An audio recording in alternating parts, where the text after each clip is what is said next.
Senhor.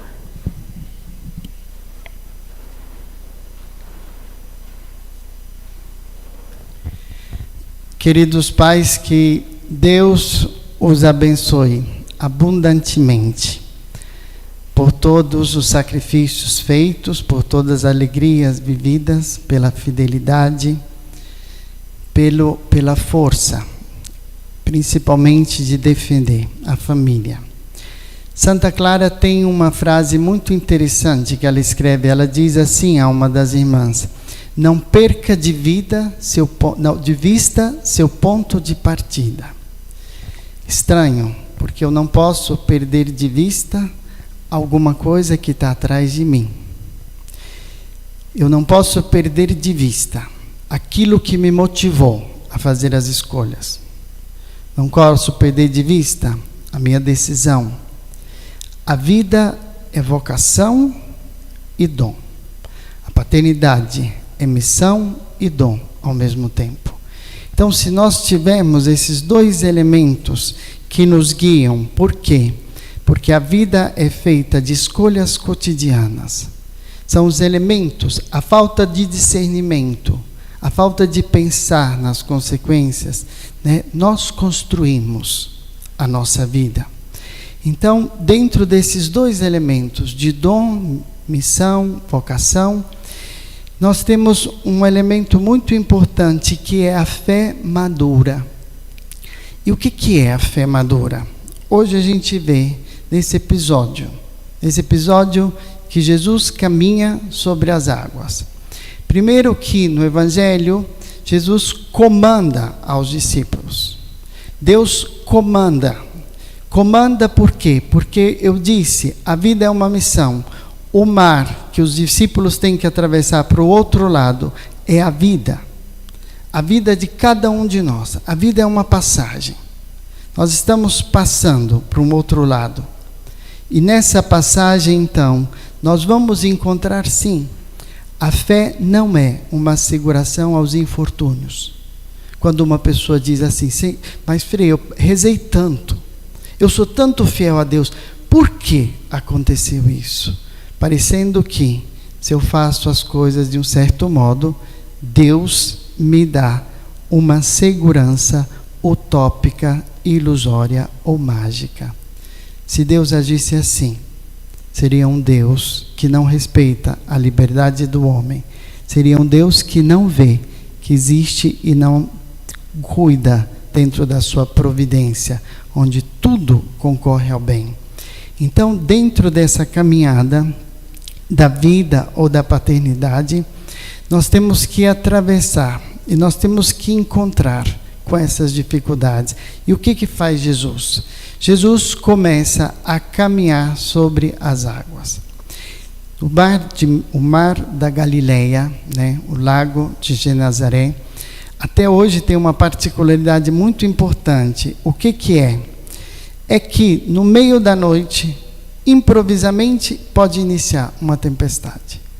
Dizia um frei, quando eu visitei a Terra Santa, ele dizia, até hoje os pescadores sabem muito bem que nesse lago eles não podem ir pescar durante a noite, porque improvisamente pode acontecer algo, como a vida, improvisamente, mas tinha uma pessoa que caminha sobre o mar, ou seja, que domina as dificuldades, dá um sentido às dificuldades. E aqui é muito interessante esse diálogo de Pedro, porque eu vou pegar agora Pedro como um modelo de uma fé madura, e vou pegar Pedro como modelo de uma paternidade madura.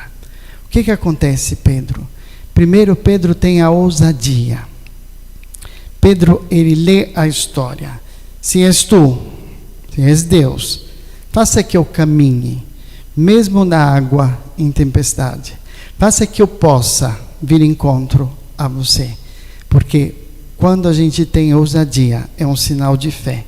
Quem não pede grandes coisas e quem não deseja grandes coisas na própria vida, ou perdeu a esperança, ou perdeu a fé.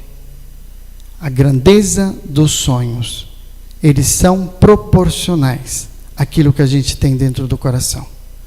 Um jovem que não deseja Um pai que não deseja cumprir a sua missão é porque ainda não compreendeu a beleza. Porque a missão do pai é semear no coração dos filhos aquilo que não passa. Não passa. A experiência do filho com o pai, mesmo que o pai aparentemente não veja, pode ter certeza, aquele fruto nasce. E não nasce por aquilo que vocês fazem, mas por aquilo que vocês são. Então, Pedro, ele tem a ousadia, mas ao mesmo tempo que ele tem a ousadia e a confiança, ele experimenta o medo. A fé madura não é não ter medo em certas circunstâncias. Isso seria utópico. A fé madura é quem ousa, confia, mas ao mesmo tempo experimenta a pequenez, pode experimentar o medo. A fé madura é aquele que tem a coragem de caminhar nas águas. E aqui entra a frase de Santa Clara. Nós podemos chegar à meta que nós decidimos, nós podemos chegar à plenitude da vida, podemos chegar à plenitude da paternidade quando temos em vista Cristo. Esse Pedro, ele vai sentir o medo e a fraqueza a partir do momento que ele não olha mais para Cristo, mas olha para o vento. Quando nós estamos, meus irmãos, na tempestade, no fogo, como fala o profeta, o que nós temos que fazer? Nós temos que, em um certo modo, relativizar. E o que é relativizar? Falava com uma pessoa que está num grande sofrimento. Eu dizia para ela tantas coisas, e dizia, por favor, compreenda que não estou minimizando a sua dor. Quem sou eu para falar da sua dor?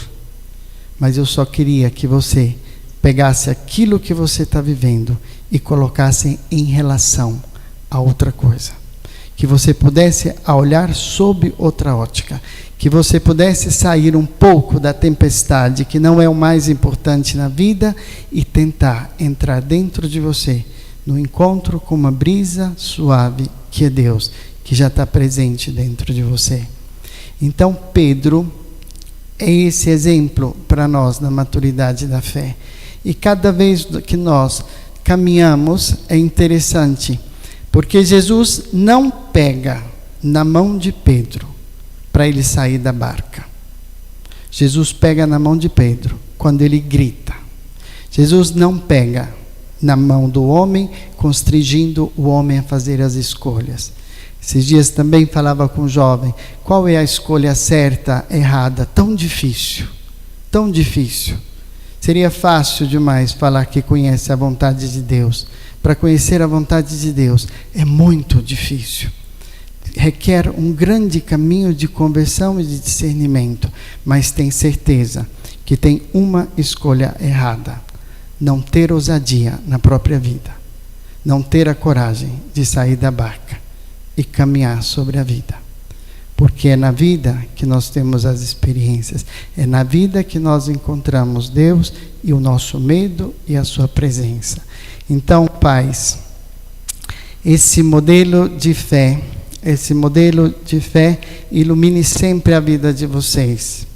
E lembrem-se que vocês são pais, mas antes de serem pais, vocês são filhos. Vocês são filhos, filhos de Deus. Vocês têm uma graça. E é o dom que recebem de Deus, vocês podem transmitir aos próprios filhos. Então, vocês lembrem-se da força, mas também da fragilidade. E que nesse dia Deus possa iluminá-los em abundância, dando a graça em abundância para essa grande missão.